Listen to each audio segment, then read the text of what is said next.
welcome back to the 5 Minutes or So Daily Marketing Podcast. I'm your host, Jacob Smith. Today, I'm in Cedar Falls, Iowa, in the Pixel Labs podcast recording studio with Zach Everman, founder and CEO of Pixel Labs. How are you doing today, Zach? Not too bad. It's a good day. It's a pretty gorgeous October afternoon. It is. Today, we're going to be talking a little bit about things that your company does: video marketing, video production, and digital marketing. Sounds good. And our first topic that we've got is video marketing: why, what, how. All right.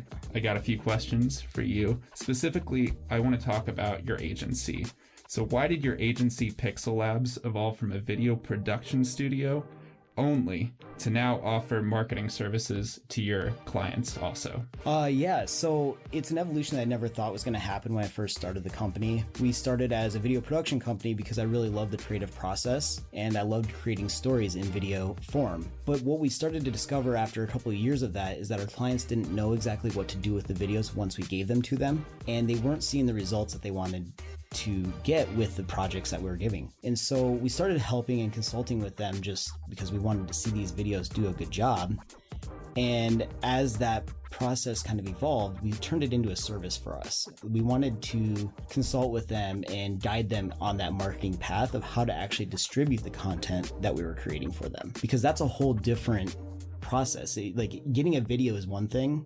Having a video produced is one thing. Knowing the right audience to send it to and how to get it to the right audience is a whole different beast of itself. And what our clients were doing is they were putting these videos on YouTube because that was the platform that everyone knew for video. Everyone knows that YouTube is the video platform, right? And so they would put it on YouTube, and then they'd share that YouTube video on Facebook, and they wouldn't get any views on it. And they didn't understand why. And they would come back to us and say, well, this video only got 15 views. And I'm like, how did it only get 15 views? And they would explain that to me. And that's when I started discovering that they just didn't understand how the platforms worked and that there's a native way to post on each one of them. So then we started evolving into the agency side of what we are now.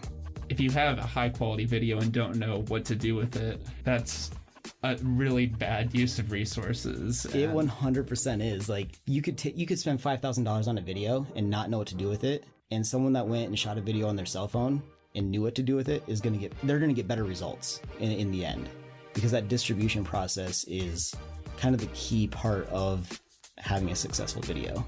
You mentioned better results. Could you give an example of how you used a video paired with the right marketing strategy for one of your clients? You don't have to give names or anything, but just how that's worked in some past projects. Absolutely. We have a client that we had worked with on some other longer form videos in the past that were more internal for them. And one day I went and I was just meeting with her and talking with her about how their business was doing. And she said it was okay, but there was a decline in their clients and stuff like that. And so I asked her what she was doing with marketing, and she's like, I don't know anything about marketing really. So we've always relied on word of mouth. So we started having a conversation about what types of clients she actually wanted, and developed a plan for a video that would talk about their why. Like, why do they even exist? Why do dancers enjoy dancing there? And once we developed that story, we were able to create a video that engaged viewers. It told a story that was emotional, and it got parents and other future dancers to kind of commit to what they are as a studio. And once we had this video done and it looked gorgeous, we had to send it to the right people. And that platform that we used for that primarily was Facebook. And once we got it onto Facebook, it was a matter of finding the audiences that mattered. Now, sending and delivering that video to a bunch of 18 to 22-year-olds, not exactly the best way to get the right audience, right? They don't have kids in dance yet. They aren't at the age that they would even be dancing there, because at dance studios like this, 18 is kind of that cutoff where you go from graduating from dance studios to dancing in college. And so instead of sending it to all these people that don't have dancers and they're not dancing themselves, we made sure that we focused all of it on the audiences that were wanting to learn how to dance. They had kids that were in dance. They, even grandparents to that extent, that we knew had families that had dancers. Like, grandparents love seeing their kids dance. So we segmented these audiences out and delivered it with different messages with the same video. And that experience led us to helping them increase their registrations the next year by I think it was close to 90 registrations. And so it was almost, I don't remember the exact percentage, but I think it was close to a 28 to 30% increase in registrations the very next year. Wow.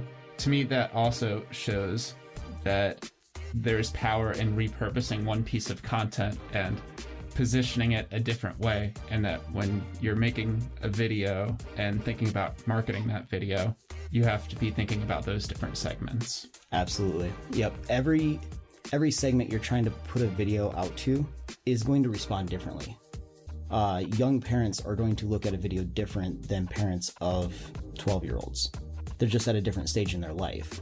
So they're thinking about different things than just think of it as you grow. Like, your thought process on different things changes as you grow. It's the same way that people consume media as well. Let's move on to our second topic, which is the beginner's guide to low budget videos. In what scenarios should a business choose to produce a low budget video themselves instead of investing in a high budget production? And also, could you clarify what a low budget video is? Absolutely. So we have a lot of clients that come to us for video production, and when they come to us, some of the first questions we ask are, how do you want to use it? Where is it going to be used? And how long do you expect this video to last? If it is a piece, a lot of people call them fluff pieces in a way, of content that they're going to put out on their feed, and it's going to be gone in 24 to 48 hours because of the way algorithms and the way social media feeds happen, it doesn't make sense for them to invest a lot of money in that production. If it is a video that they expect it to live on their website, or they're going to run ads on it for 6 months, or anything like that, or whatever the business goals are too. If the business goals are expected to be something where they would like to generate $100,000 in sales from this video, well, then it makes sense to invest a few $1,000s in this video, right? And so that's the first question we ask. And the scenario that they would use a low budget video production would be those short-term uses, the quick feeds, the pushing it through quickly just as a piece of content to engage their audience, because then you can crank them out a lot faster and you can create a routine of content that's going out rather than one big piece every 6 months. Absolutely. So the difference though between high budget and low budget, it's not a quality difference. That's not exactly what it is, because the quality isn't in the video quality. The quality is in the story. You can tell a very powerful story with your cell phone. You don't need a $3,000 camera, $5,000 camera to tell a story, because the camera isn't what's telling the story. It's your background, it's your history, it's your passion for your business that is telling that story. So for businesses that are looking to get into video production but don't know that they have the budget for those bigger projects, grabbing your cell phone and recording video is usually the easiest and fastest way to get introduced to that process. Would you say that everybody should be recording video at all times? I think that video is one of those things where it's powerful, but it's only powerful if you're comfortable with it. If you are not comfortable being in front of a camera, don't turn the camera on you and talk, because people will feel that tension that you have with the camera. Mm-hmm. If you're good at just talking, like in this case here, we're in a booth and nothing's seeing us, it's just our voices. If you're good with that, you can flip that camera around and show the products in your store or on your website, whatever it is that you're selling, and no one has to see you and you can just talk about them. So that kind of eases that process of creating video content yourself. And to answer your question, yes, everyone should be using video in some way. It doesn't need to be them on video. Does that make sense? That's a really good actionable tip. Some of our clients have had issues when we've asked them to record videos because they're not comfortable. But by sharing the tip of just flipping the camera around, recording voiceover, that's a good way to be using video, even if you're not the most comfortable on the camera. Absolutely. A lot of listeners to our podcast are food brands. So let me give you an example. Let's say I'm an e-commerce retailer that sells individual and bundle packs of jams and jellies in my online shop, and I'd like to produce some low-budget videos for an ad campaign. Can you give me a few examples of low-budget videos that I could produce myself? I would say, again, it comes down to the story, right? Low budget effectively means that you need to do it as cost efficient as possible, but that doesn't mean you need to sacrifice the story. So going and grabbing your phone and recording the process and the love that went into creating these jams and these jellies, what gave you the idea to start a jelly business? I mean, Smucker's started somewhere, right? So if you have a small mom and pop shop like jelly and jam company, talk about your history and why you started this business, and create a whole campaign of selfie videos of this story. You could even series it out too in a way that you talk about certain parts of it so that you have more than one video to put out. And as you start to build this story, people will connect with it and they'll follow the story. They'll maybe themselves become passionate about it as well. Who knows, you could start a whole jelly group of people that just like to talk about jelly. But yeah, talking about that history of your company to your cell phone and posting these videos with descriptions of what you're talking about is the easiest, fastest way to start creating a video campaign. And then taking that content and you can run ads against it to the audiences that you believe would be eating your jelly, consuming your jelly. Another idea that I would suggest for something like that is almost do like what I would call like the taste test jelly stuff. So just grab some toast or bread or whatever it is and set a camera up. You can get $12. You can get a cell phone tripod, right? Set that up, sit at a table, grab 3 jellies and eat each one of them and talk about the flavors. Explain through audio dialogue what these flavors taste like to you and why you like each one of them. But you have to be authentic with it. You can't go in and say that all of them are amazing. You might have a favorite, and you should have a favorite. You may not be a huge apricot fan, but that jelly and jam, someone likes apricots. And so you just talk about the flavor and let people connect to those messages that you're talking about with those flavors, and do that for every flavor that you have. So pair them up into different types of jams and create a series of videos that just compare each one of them. And then you can take that and put ads again on those videos, and people see them and they're like, this person here is just comparing jellies. And it turns into this thing that people connect with, especially if they're looking for jelly. Love it. Thanks so much for sharing some of these tips. I want to move to the other side for our final topic of the day, which is high budget videos. That's what you do at Pixel Labs. You guys create high budget videos. And could you talk about what scenarios that a business should choose to invest in a high budget video instead of just making one of those low budget videos? Absolutely. So when we started the company, we focused very heavily on the high budget videos. Clients were coming to us and they needed long form videos that told their stories and required several days of shooting. It required multiple locations. All these pieces that came together to create the videos were time consuming and expensive, and it made it this big process. But it made sense for them because first of all, they had the budget for it, but secondly, these videos were intended to be used on their website as culture videos, as history videos, as videos that explain their services, and they were not intended for social media. Because of that, it created a long-term value for that video where it made sense to invest the money in it. And those types of videos are the ones that we really started the company on before we started evolving into a more of a hybrid production company. Let's do another example. Okay. It'll kind of be the same one if you listen to our past episode, or earlier in this episode if you're listening to the full one on Saturday. But for an e-commerce retailer that sells homemade jams and jellies online, let's say they're looking to try to create one of these high-end videos.